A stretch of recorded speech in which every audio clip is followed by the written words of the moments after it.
Mga kaibigan, may good news para sa lahat. Kung gusto nyo nga makabasa ng mga balita tungkol sa Mindanao, wala nang iba kundi ang Mindanao Examiner newspaper. Mindanao ang sirkulasyon, Mindanao ang balita. Ang Mindanao Examiner sa Basilan, Sulu at Zamboanga. Gumawa na rin ito ng mga independent films at ABP, audiovisual presentation, at may photography at video services pa. Bisitahin po natin ang kanilang website sa MindanaoExaminer.com o tumawag sa 9925480. Marami pong salamat. Kaya natin to.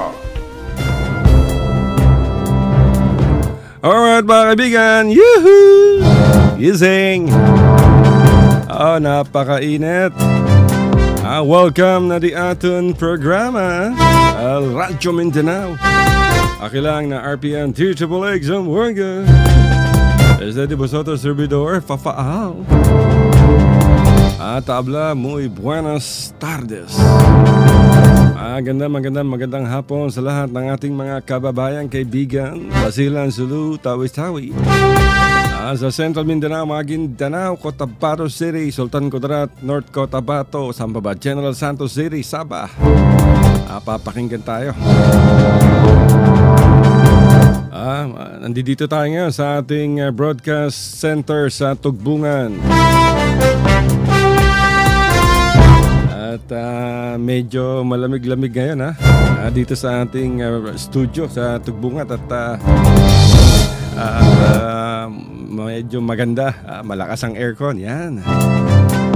Oy, maraming salamat sa ating Philippine National Police.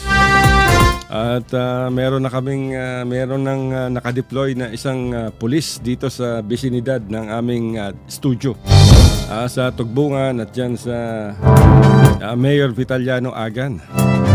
Matapos na reklamo na maraming umaaligid. Relax lang kayo.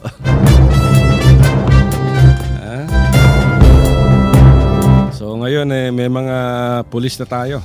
So thank you very much for the security dito sa aming broadcast center sa Tugbungan at sa aming sales department dyan sa Mayor Vitaliano Agan Avenue. Kapagod umakyat dito sa aming studio, pataas eh. Pero dito maraming security guards. At meron na rin naka-standby na Lespo parak. Magpapadala pa raw yung si Barangay Kapitan Ayos hanapin natin si Thor. Bueno mga kaibigan, masamang balita at tuloy-tuloy yung bakbakan dyan sa Basilan at sa Basilan may continue yung operations mga kaibigan pero sa Sulud matindi.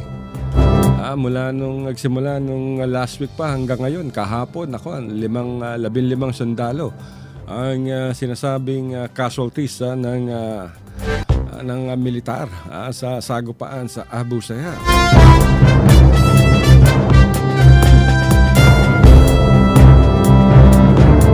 Alam nyo, mahirap mga kaibigan pag may giyera. Magulo ang buhay ng mga sibilyan. Takbo dito, takbo doon. Walang makain, mahirap kumilos, mahirap pag-alaga ng mga bata. Buti na lang agad na pinag-utos ni Governor Toto Tan ng Sulu Province ang mga social workers na chicken kagad. Tignan itong sitwasyon ng ating mga kababayan.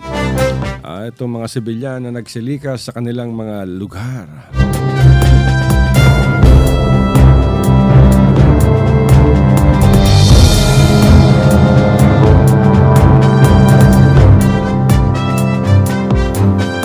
At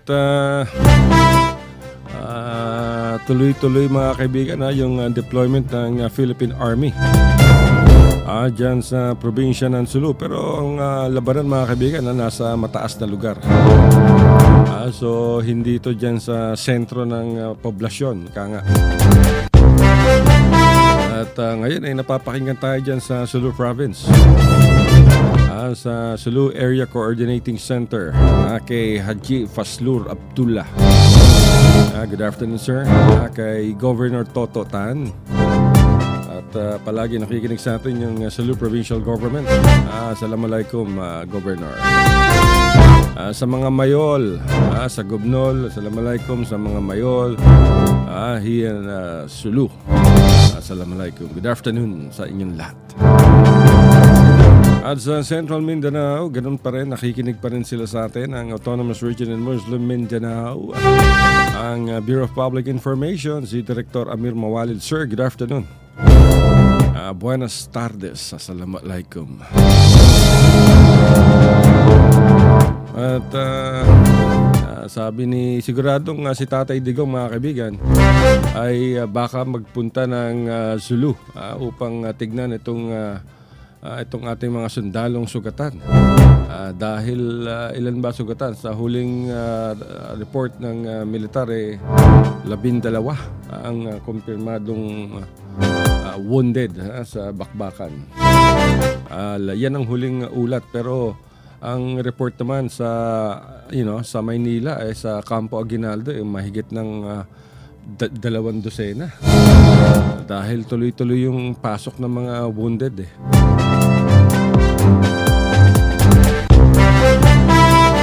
Ang hirap talaga pag may giyera. Ayaw natin ng giyera.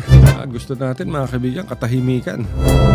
Sana magkaroon na ng kapayapaan hindi lamang sa Mindanao, sa buong bansa, sa buong mundo. Tignan niyo yung Syria. Naku, wasak na wasak ang Syria, Libya, ang Iraq.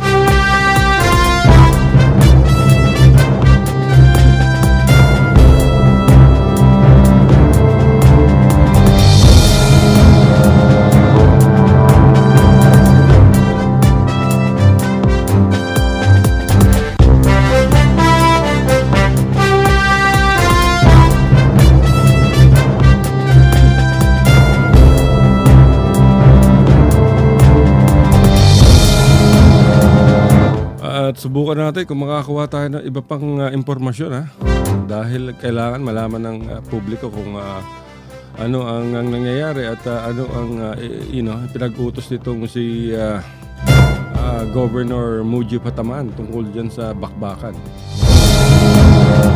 Dahil masyadong napeperwisyo yung ating bayan. Bagamat pinag-utos na ni Governor Tan, Toto Tan, ang pagbibigay ng mga relief aid sa mga sibilyan na nagsilikas at ang sa koordinasyon sa Department of Social Welfare and Development sa Philippine Red Cross ay mas ma-ensure na ligtas at yung welfare nitong mga sibilyan ang mahalaga. At yung pangalan ng mga casualties, mga kaibigan, ito na sa atin at inabanggitin natin para sa kaalaman ng publiko.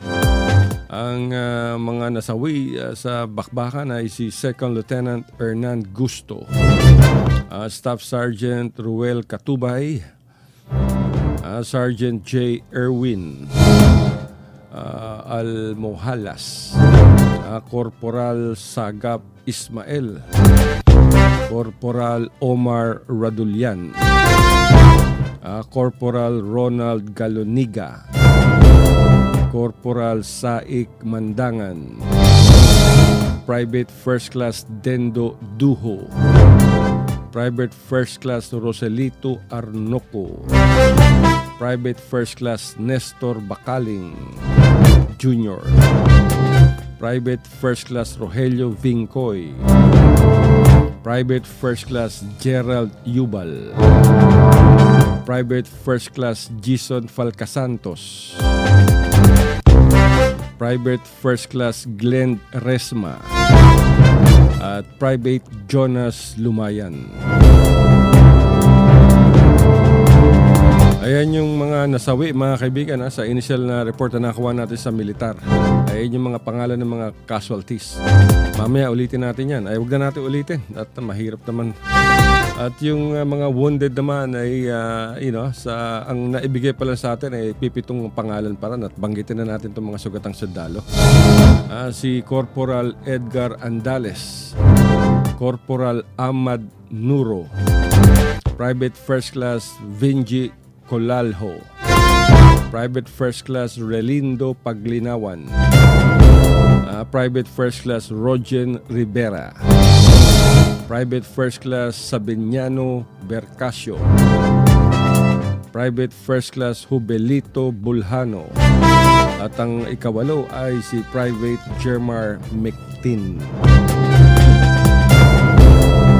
Sinabi naman ng Western Mindanao Command na marami ang nasawi sa panig ng Abu Sayyaf, pero ang na-recover lang nilang mga bangkay ay 10 lamang. Pero naunang sinabi ng militar na kabilang sa namatay ay si Muhammad Said alias Ama Maas, isang sub-leader ng Abu Sayyaf, mga kaibigan. Naka-red alert din ngayon yung Moro National Liberation Front dyan sa Sulu kay Maas Nur, kay Bapa. Dahil siyempre ayaw nilang madamay sa kaguluhan dahil merong peace accord at nais na makipag-usap ni Tatay Digong Duterte dito kay Maas, kay Bapa, para maipagpatuloy ang peace process.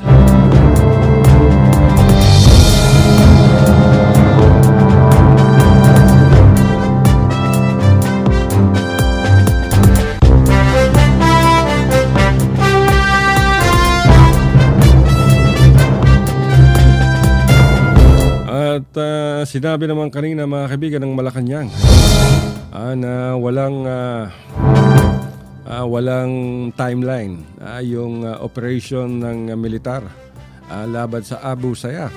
Bagamat ipinagutos ni Tatay Digong sa militar na talagang to destroy the Abu Sayyaf matapos na mapatay itong si Patrick James Almodovar last week lamang. Ito, meron tayong natanggap na text message from the military at sinasabi ni Armed Forces of the Philippines spokesman Brigadier General Restituto Padilla na umabot na sa 27 ang bilang ng Abu Sayyaf na sinasabi niyang nasawi sa labanan. Katulad yan, may mga rebelding namatay, di ba? So meron na namang mawawala ng kapatid, mawawala ng ama, mawawala ng anak. Yan ang sabi natin, mga kaibigan, napakahirap basta may gulo, giyera. Walang panalo dyan, lahat talo.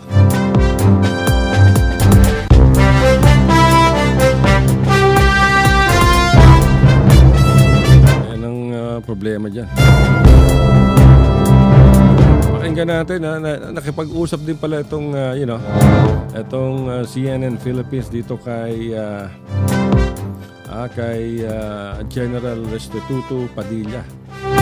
At kinumpirma naman, mga kaibigan, ni itong si Restituto Padilla ang tagapagsalita ng Armed Forces of the Philippines na tuloy-tuloy pa yung operations ngayon. Pakinggan natin, mga kaibigan, courtesy ng CNN Philippines. Restituto Padilla, sir, magandang tanghali po sa inyo. Magandang tanghali, Pinky, at sa lahat po na nanonood. Magandang tanghali po sa inyo lahat. Napakalungkot na balita, sir, no? 15 sundalo ang namatay dahil sa patuloy na bakbakan dyan sa Sulu. Sir, ano ho ba nangyari? Totoo yan, Pinky. Matapos na tayo nagkaroon ng konting jubilation itong mga nakarang araw dahil sa maganda natin maging score simula pa po ng Biyernes, ay ito na naman po tayo at malughang naglalamay na naman at malungkot na commemorate itong kakayanihan ng ating mga sundalo. Ito po kasi ay bunga ng patuloy na bakbakan kahapon na nagsimula pa po ng umaga tulad ng sinabi po ng inyong reporter. Kahapon po, natukoy po natin matapos noong Biyernes at Sabado ang kinaroroonan ng bulk ng grupo ng ASG dyan sa may Patikul. Hindi natin po hininto at nilubayan ang pagtugis at hinabol po ng ating mga tropa sa pagnanais na magkaroon po tayo ng maayos na engkwentro at malagas po ang grupo na yan, aling-sunod sa pinag-utos ng ating Commander-in-Chief, ng ating kalihim ng tanggulang pambansa at ng ating sariling Chief of Staff na si General Ricardo Bisaya. So, sa buong araw po kahapon, mga 4 hanggang 5 series of encounters po ito. At pagdating po ng hapon, medyo natukoy po natin yung kalakihan ng grupo at ang nakabangga po na unit dyan ay ang 35th IB at saka 21st Infantry Battalion. Nagkaroon po ng malapitang sagupaan at nakita po ng ating mga tropa ang kinaroroonan nitong mga bandidong ito at may isa po tayong grupo na tinugis itong mga grupong ito at sa masamang nangyari ay napunta po tayo sa alanganing lugar na wala pong benepisyo ng mas madaming tropa. Kaya po naipit po ang ating mga tropa at gano'n na lang po ang nangyari. Kaya nalagasan tayo ng 15 miyembro. Kasama na din po. Opo, pag sinabi niyo pong, ano ba ang tamang sigurong pagkaintindi doon na na-trap sila? Tama ho kaya yung ganong salita? Kaya 11 namatay? Hindi pa po natin masabi kung ano talaga nangyari dahil inaantay pa rin po natin ang report. Pero batay po sa mga initial na nakuha nating salaysay ng ating mga kasamahan, malapitan po talaga ang naging pukpukan o ang awayan sa hanay nila at saka sa hanay natin. At naging masugid ang ating sariling mga tauhan na habulin itong mga bandidong ito. Kasi kitang-kita na po nila ang kinaroroonan at pinagtatakbuhang lugar. Ang problema lang po kasi ay talagang distinctly alam nila ang lugar na yan kaysa po sa ating mga tropa. May benefit po sa kanila ng pagkaalam ng terrain. Hindi po nakatulad tropa natin. Kaya siguro maaari po yan sa mga naging dahilan dahil may mga pinagpupugaran sila na hindi natin nakikita. Posible din kasi sa mga ganitong sitwasyon, General, yung ating pong sundalo ang mas mabubulaga kaysa doon syempre sa Abu Sayyaf dahil alam na nila yung daan, yung terrain sa lugar na yan. Doon po sa 15, matanong ko lang kayo, Sir, kasi meron po lumalabas sa social media na mga pangalan. Maaari niyo ba itong kumpirmahin sa amin dahil syempre ang pagkaintindi natin ay kailangan munang mabigyan ng abiso ang next of kin bago po ilabas ang mga pangalan, Sir. Tama, Pinky, at maraming salamat at respeto niyo po yung karapatan ng pamilya na malaman muna nila ang nangyari sa kanilang mahal sa buhay bago po natin ilahad sa media ang mga pangalan. Humihingi po kami ng paumanhin kung sino man po yung naglabas niyan ay hindi po otorisado kasi hanggang sa ngayon ay may ilan pa pong pamilya na kinakailangan pa pong bigyan ng impormasyon tungkol sa nangyari sa kanilang mahal sa buhay at hindi pa po natin ito may publish openly. So sana po ay matapos namin itong prosesong ito ngayong araw at ilalahad din po namin ito in due time para po sa public na mabigyan naman nila ng tribute. Isa mabilis na lang na tanong, Sir, ilan ho ba sa Abu Sayyaf ang namatay? Ang huling bilang po na ating accounting ay 27 na po ang nalagas sa hanay ng kalaban. Mula kailan, Sir? Mula po ito nung Biyernes, nung nagkaroon po tayo ng patuloy na sagupaan, hanggang Sabado, hanggang nung Linggo, at kahapon. So ito po ang total na bilang na inireport po sa atin ni General De La Vega dyan sa Joint Task Force Hulo. So itong 27 po na ito ay maaari pang dagdagan kasi may mga sugatan pa po sila na patuloy nating minomonitor. Maraming salamat po sa inyo, AFP. Alright mga kaibigan, pakinggan nyo yung ating hookup sa CNN Philippines about the ongoing fighting in the province of Sulu. Si Brigadier General Restituto Padilla has confirmed that 15 soldiers were killed and that 27 Abu Sayyaf had been slain in the clashes since Friday.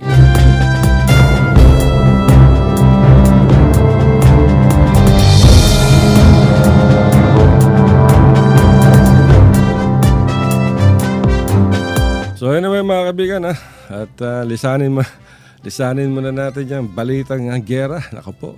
Alam nyo, ayaw namin na talakayin yung usapang gera dito sa aming programa.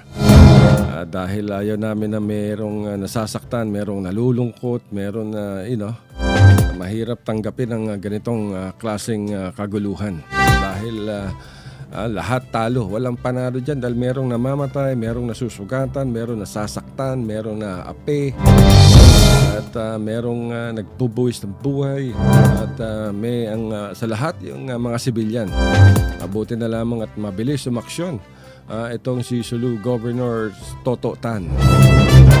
At agad na pinakilos ang Sulu Area Coordinating Council or Center upang tugunan ang pangangailangan ng mga tausug hiya sa Hulo, sa Sulu, mga mayol, Vice Mayol, Barangay Kapitan, upang tignan itong sitwasyon. Anyway, mapunta naman tayo kay Tatay Digo. Sabi ni, pinagbibigti, kundi man ay magbitaw na raw sa pwesto si Senadora Laila de Lima. Ayon kay Pangulong Rodrigo Duterte. Talagang galit na galit si Tatay Digong dito kay Senator de Lima. Sinabi ni Presidente na araw-araw ay nakakaladkad sa kontrobersya ang pagkababae ni Senator Laila de Lima. Kaya dapat na itong magbitiw sa kanyang pwesto. Sabi ni Tatay Digong nung bumisita siya sa Tacloban, sabi niya, if I were de Lima, ladies and gentlemen, I will hang myself. The innermost of your core of a female being serialized every day. Dapat kang mag-resign. You resign. Ipakita mo sa mga babae, follow me. Sabihin mo, this is how to be a woman of the world. Resign. Muli ring binanggit ni Tatay Digong na ang dating driver na di umano'y naging lover ni de Lima na si Ronnie Dayan ay kasali sa mga tinukoy na konektado di umano sa operasyon ng illegal na droga sa loob mismo, mga kaibigan, ng National Bilibid Prison. Alinsunod ito sa inilabas na drug matrix umano ni Tatay Digong. Sabi pa ni Tatay Digong, yung driver ni de Lima nandoon kasama sa drug matrix. Secret of it all is yung driver niya. Ayan ang may connection sa loob. That is why sa loob, saan ka makakakita ng preso na may nightclub, may banda, makabili ka ng kotse, pwedeng pasukin ng lahat, kahit sino. Pwede pang magbentahan ng droga. Nako po. Samantala, aminado naman ang liderato ng mababang kapulungan ng Kongreso na wala silang magagawa kay Senador Laila de Lima kahit mapatunayan ng kanilang isasagawang investigasyon na may kinalaman ito sa paglaganap ng illegal na droga sa Bilibid. Yan ay ayon, mga kaibigan, kay House Speaker Pantaleon Alvarez. Di ba? So tignan natin, kailangan mabigyan din si Senator Laila de Lima, mga kaibigan, ng kanyang side. Hindi naman pwedeng one side lang ito. So tignan natin kung dadalo ba si Senator de Lima sa ipapatawag na investigasyon ng Kongreso. Ukol dito sa kanyang mga akusasyon laban sa kanya. Dahil nung during the Senate inquiry na pinangunahan ni Laila de Lima, mga kaibigan, umattend naman si Kuya Bato de la Rosa. So yun ang masagot lahat ng ating hepe ng ating kapulisan sa buong bansa. Ang lahat ng mga tanong na kayang ibato sa kanya. Kaya lang, siyempre, si Kuya Bato de la Rosa talagang, masyado siyang nasaktan sa akusasyon na may kinalaman ng otoridad sa mga kaliwat kanan na patayan ng mga drug pushers, so kaya mga drug lords, drug users. At sinasabi ni Kuya Bato de la Rosa na sila mismo ang nasa likod ng mga patayan. At yung iba nga lang ay nanlalaban sa mga bypass operation kung kaya't namamatay.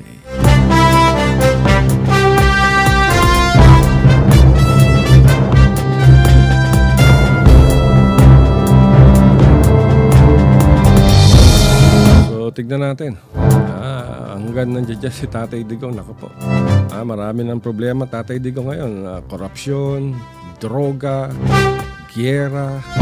Mabuti na lamang nagkaroon ng kasunduan sa New People's Army, sa CPP at sa National Democratic Front na magkaroon ng ceasefire. Dahil ngayon may ceasefire na, so wala na masyadong problema ang ating militar at ating pulisya. Dahil tigil-giyera na muna habang tuloy-tuloy yung peace talks sa pagitan ng pamahalaang Duterte at ang Communist Party of the Philippines. Pero hindi maiiwasan mga kaibigan, magkakaroon ng yan, di ba? Kasi siyempre, bagamat mayroong ceasefire, hindi naman nakapaloob sa ceasefire na hindi na manghihingi ng mga revolutionary taxes ang NPA. O kaya ay hindi na sila magsasagawa ng kanilang operasyon laban sa droga, laban sa illegal mining, o laban sa illegal logging. So pag nangyari kunyari nagkaroon ng operations ang NPA kontra sa illegal mining at nilusob nila ang isang kumpanya ng minahan, kunyari dyan sa Compostela o sa Surigao, siyempre manghihingi ng saklolo yan sa pulis at militar. At pag rumisponde naman ng pulis at militar, ako sigurado magkakaroon ng enkwentro yan. So paano mapapagtibay ang ceasefire sa mga ganyang klaseng pagkakataon? Kaya naman sa Oktubre mga kaibigan ay muling mag-uusap ang peace panels ng CPP, NDF at ng pamahalaang Duterte sa pangunguna nitong si Peace Advisor Jesus Duresa at si Jose Maria Siso naman sa panig ng komunista upang pag-isahin na yung kanilang mga unilateral ceasefire at magkaroon ng interim ceasefire agreement. Ibig sabihin niya na pag-iisahin na yung dalawang ceasefire yung ceasefire ng kaliwa at yung ceasefire ng pamahalaan upang lalo itong mapagtibay at dyan ilalagay yung mga guidelines upang maiwasan ang engkwentro. Samantala mga kaibigan, sa Senado pa rin ilalarga na ng mataas na kapulungan ang pagtatalakay sa mas pinatibay o mas matapang ang Freedom of Information Bill. Ginawa ng Senate Committee on Public Information and Mass Media ang hakbang sa kanila ng paglalabas ng executive order ni Pangulong Rodrigo Duterte sa FOI, sa mga government agencies. Yan ang maganda. Alam niyo, pinatay ng Kongreso at ng Senado yung Freedom of Information, pati si Pangulong Benigno Aquino. During his time, talagang hindi nila inakmaya, wala silang ginawang aksyon upang maituluyan. Ang number one na talagang nagsusulong yan, di ba? Si Senator Grace Poe. Ngayon Pangulo na si Tatay Digong. Naglabas kaagad ng FOI na may saklaw sa lahat ng mga government agencies. So hindi lamang sa media, pati ang kahit sinong sibilyan, tao, grupo, organisasyon ay maaari na manghingi ng mga papeles na may kinalaman sa publiko, lalong-lalo na mga bidding, mga infrastructure projects at yung mga may kinalaman sa salapi upang malamang kung sa mga ahensya ng pamahalaan kung saan napunta itong salaping ibinigay sa kanila upang ipatupad ang iba't ibang proyekto. Gusto ko makita yung sa DSWD mga kaibigan, yung Pantawid Pamilyang Program. Gusto natin makita gaano kalaking halaga ang ginastos ng DSWD sa panahon ni Aquino at kung ito ba ay napunta sa talagang lehitimong pamilya o ito ba ay napunta sa mga tinatawag na mga ghost families. Pag sinabing ghost families, yung mga fictitious families na lumutang sa mga talaan ng mga barangay officials ng iba't ibang bayan at lungsod at lalawigan upang makakolekta ang pamilya ng salapi mula sa pamahalaan. Ang daming problema niyan dahil may findings ang COA dyan mga kaibigan. Yung pondo ng 4Ps ng itong pantawid pamilya. So ayan ang unang dapat natin tignan. Anyway, ang executive order naman sa FOI ni Tatay Digong ay naging malabnaw daw ang pagkakatimpla matapos mabisto ang 166 exemption talaga. Kung bakit hindi pwedeng makuha ng publiko ang hinihinging impormasyon o dokumento sa gobyerno. Bakit? Meron pala exemption yun. Ang alam natin sa lahat ng government agencies except siguro sa sabi ni Tatay Digong kung may kinalaman ito sa national security o na maglalagay sa alanganin sa seguridad ng ating bansa. Basta ganyan, siyempre ang unang magiging exemption dyan, yung Department of National Defense, yung Philippine National Police, yung Armed Forces of the Philippines, and even the Department of Justice. Pero huhalongkatin natin itong 166 exemption. Halos kalahati naman ng Senado o 13 senador ang nagsusulong ngayon sa pagsasabatas ng Freedom of Information upang mapalakas palalo ang itong FOI na inilabas ni Tatay Digong sa kanyang executive order. Sabi naman ni Senator si Juan Edgardo Angara na mawawala ng silbi ang mga batas sa korupsyon kung hindi naman maipapasa ang FOI bill. Kasi sabi ni Angara dito ay anti-corruption substitutes cannot be fully enforced if there are no disclosures and information statutes. At si Senator Grace po, mga kaibigan, huwag niyong kalimutan ang chairperson ng Information Committee at siyang hawak sa 13 panukala sa Freedom of Information Bill. Talagang si Senator Grace po, yan talagang isinusulog niya, diba? Remember, even before the campaign. Talagang yan ang talagang ina-advocate nitong si Senator Grace Poe.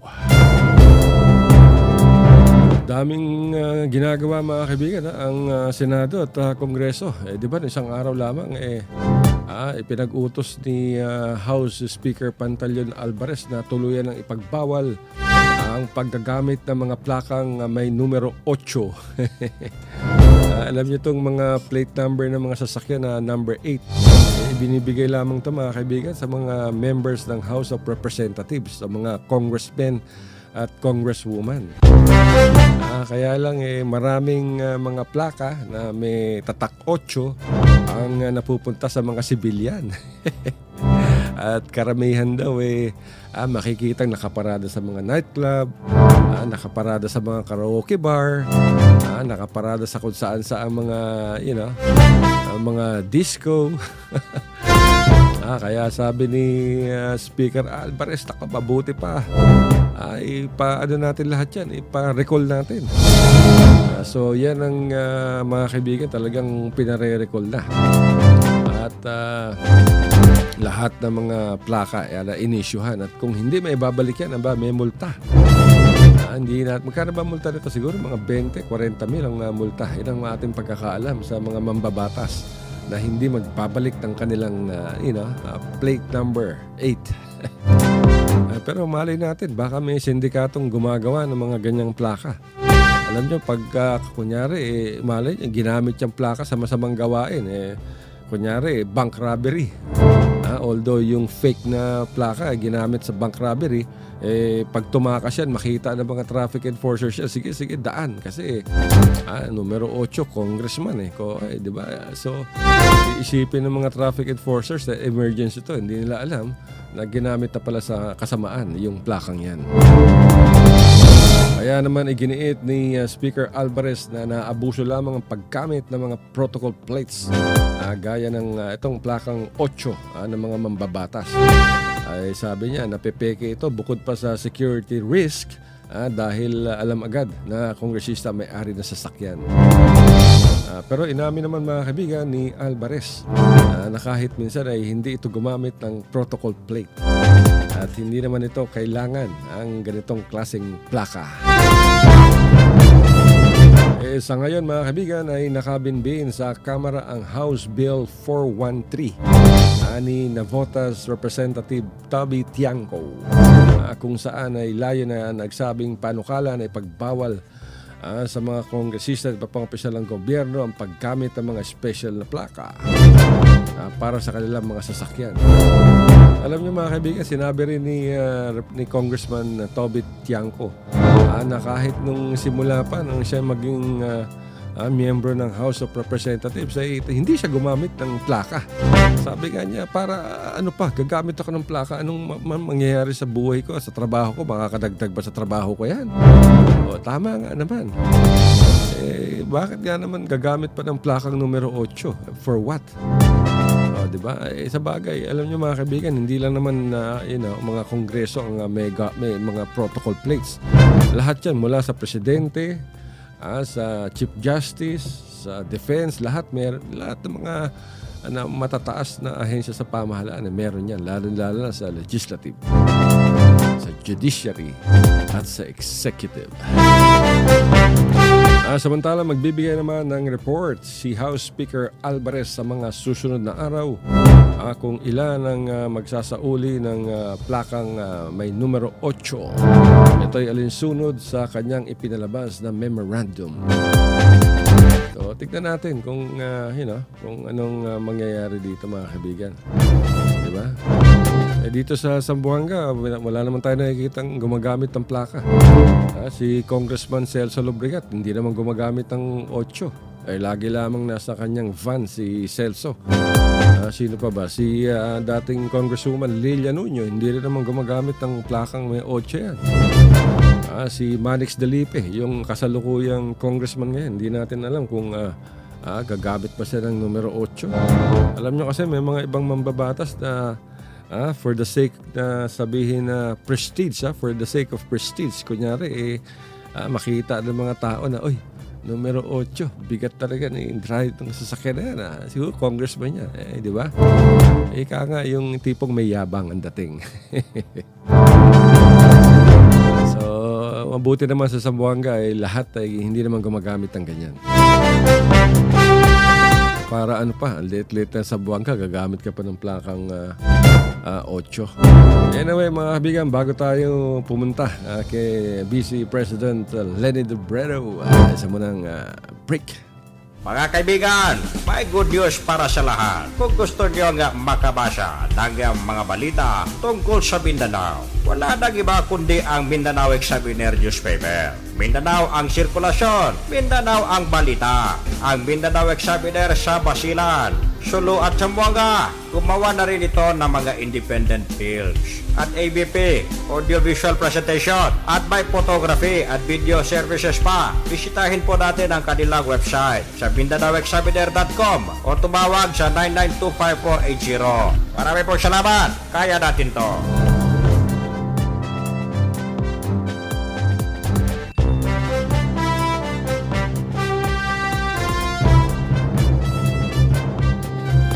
Maraming salamat, Mr. President. Marami na tayong natatanggap na text mga pagbati. Binabati natin si Komene Ricky dyan sa Kamansig, sa Sultan Kudarat, at sa lahat ng mga nakikinig sa atin. At sa Sulu, napapakinggan tayo dyan sa Sulu. Binabati natin si Archie Bernanti dyan sa bayan ng Hulo. Galing kay Josephine Ruiz. Sabi niya, ingat ka dyan, miss you, love you. At siyempre, ang walang sawang kababati na si Aleli ng Baliwasan dyan sa Zamboanga. Binabati niya ang kanyang loving husband na si Ramel Kamay dito sa Tugbungan. Dito tayo ngayon sa Tugbungan. Ito ngayon ang ating broadcast center. At binabati rin ni Aleli si Elaine, Erica Joy, Janelle Bernardita. At siyempre sa kanyang my one and only, the only one, Ramel Kamay.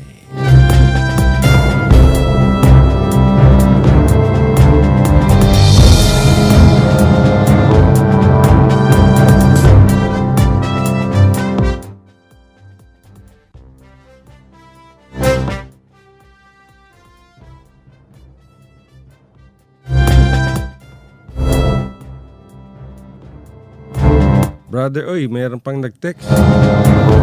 As usual, dyan sa Tugigaraw City. Brother, good afternoon.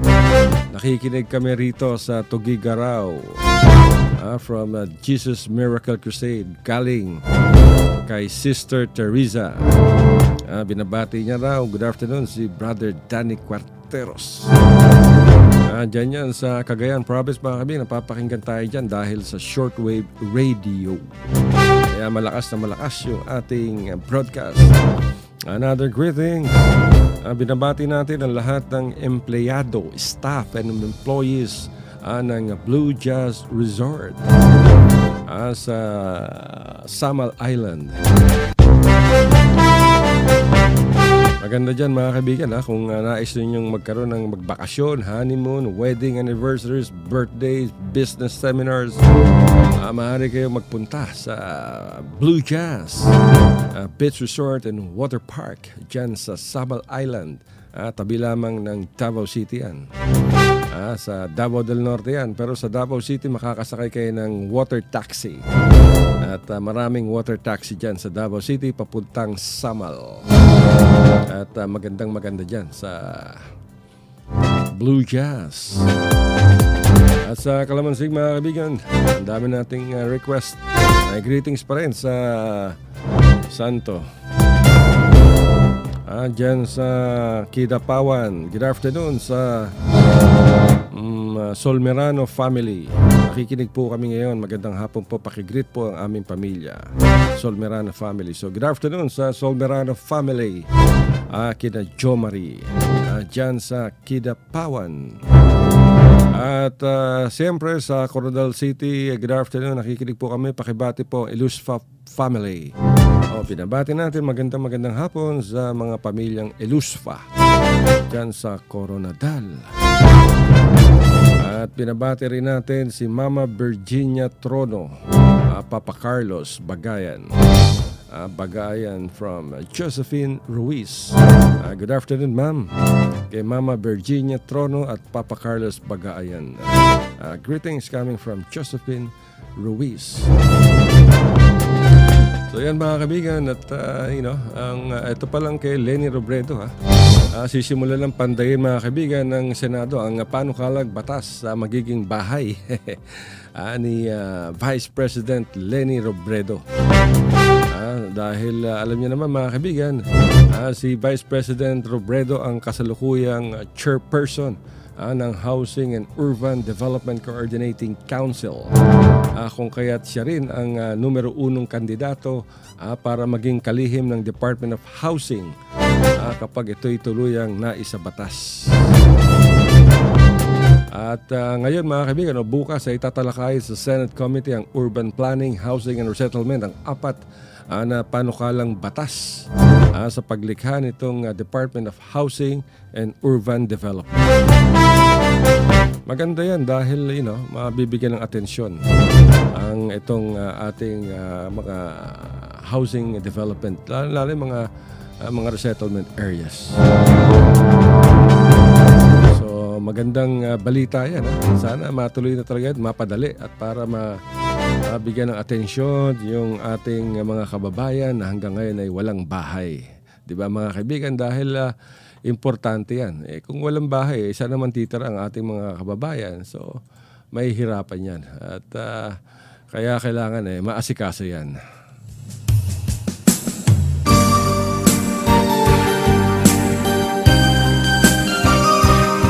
Alright, sa lahat ng ating mga kapatid sa buong Mindanao, ito'y tugtugin para sa inyo.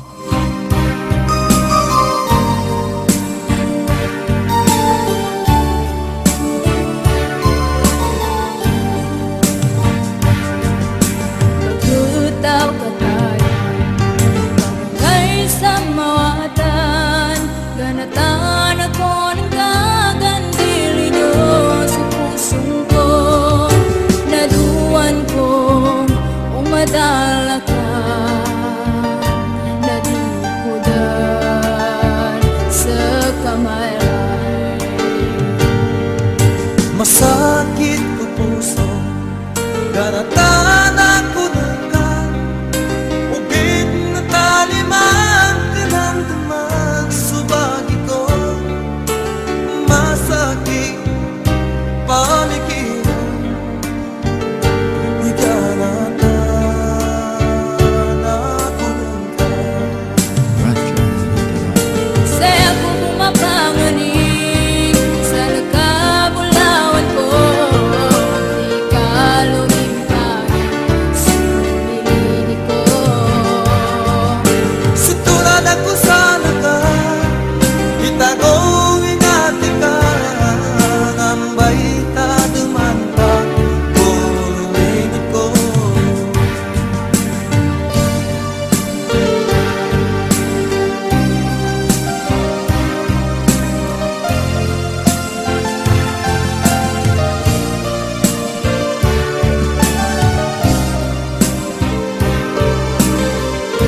At mga kaibigan, meron tayong advisory muna bago tayo magtapos. Nagbigay babala ang Food and Drugs Administration sa publiko na dapat mag-ingat laban sa paggamit ng mga gamot na gamit sa mga pangangati. O kaya itong tinatawag na anti-itch at antifungal cream na mabibili ngayon sa merkado at hindi naman rehistrado sa ahensya o sa FDA, Bureau of Food and Drugs. At nakasaad sa advisory ng Food and Drugs Administration na pinirmahan ni Acting Director General Maria Lourdes Santiago na hindi rehistrado sa kanilang tanggapan ang mga produktong gawa ng Make Sense Pharma Feminine Anti-Itch Cream at saka yung Make Sense Pharma Oral Pain Relief Gel. At ang ikatlo ay yung Make Sense Pharma Antifungal Cream.